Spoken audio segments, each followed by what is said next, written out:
ಅಂಬೇಡ್ಕರ್ ಸಂಘಟನೆಯಿಂದ ಬಂದಿರ್ತೀವಿ. ಇವತ್ತು ನಮ್ಮ ಮಾರ್ಗದರ್ಶಕರು ಹಿರಿಯ ಹೋರಾಟಗಾರರಾಗಿರ್ತಕ್ಕಂಥ CS ರಘು ಅವರ ನೇತೃತ್ವದಲ್ಲಿ ಇವತ್ತು ಬಡವರಿಗೆ ನ್ಯಾಯ ಕೊಡಿಸ್ಬೇಕು ಅಂತ ಬಂದಿರತಕ್ಕಂಥದ್ದು. ನಾವು ಯಾವುದೇ ಇದ್ದರೂ ಕೂಡ ಕಾನೂನು ಕಟ್ಟಳೆಗಳು ಮತ್ತು ಏನು ನಮಗಾಗಿರ್ತಕ್ಕಂಥ ಕಾನೂನುಗಳಿದೆ ಇವೆಲ್ಲವನ್ನು ಕೂಡ ಕೋರ್ಟ್ ಆದೇಶಗಳನ್ನು ಮೊದಲನೇದಾಗಿ ರೆಸ್ಪೆಕ್ಟನ್ನು ಮಾಡಿದ್ದೀವಿ. ನಾವು ಅದನ್ನು ಗೌರವಿಸ್ತೀವಿ.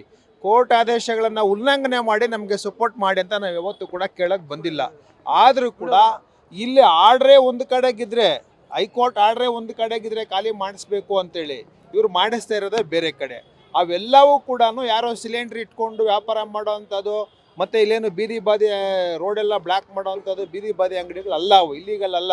ಅವರೆಲ್ಲರೂ ಕೂಡ ಸರ್ಕಾರಕ್ಕೆ 1996 ಸರ್ಕಾರಕ್ಕೆ ತೆರಿಗೆ ಕೊಟ್ಟು ಕರೆಕ್ಟಾಗಿ ಲೈಸೆನ್ಸ್ಗಳನ್ನು ಮಾಡಿಸ್ಕೊಂಡಿದ್ದು ನ್ಯಾಯಬದ್ಧವಾಗಿ ವ್ಯಾಪಾರ ಮಾಡ್ತಕ್ಕಂಥ ವ್ಯಾಪಾರಿಗಳು.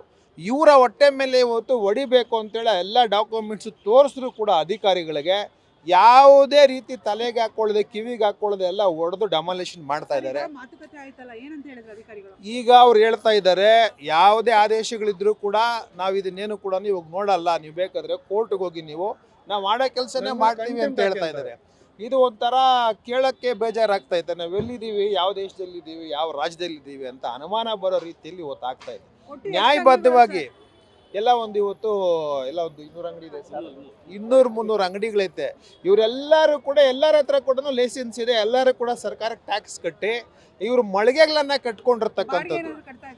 ಇಲ್ಲ, ಮೊದಲೇ ಕಟ್ಟಿದ್ದಾರೆ, ಮೊದಲೇ ಕಟ್ಟಿ ತಗೊಂಡಿದ್ದಾರೆ ಎಲ್ಲ ಕೂಡ ಕರೆಕ್ಟಾಗಿ ಮಾಡ್ತಾ ಇದ್ರು ಕೂಡ ಅವ್ರು ಇವತ್ತು ಅವ್ರ ಹೊಟ್ಟೆಪಾಡು ಅವ್ರ ಜೀವನದ ಮೇಲೆ ಇವತ್ತು ಬರೆ ಎಳ್ದಂಗಾಗಿದೆ.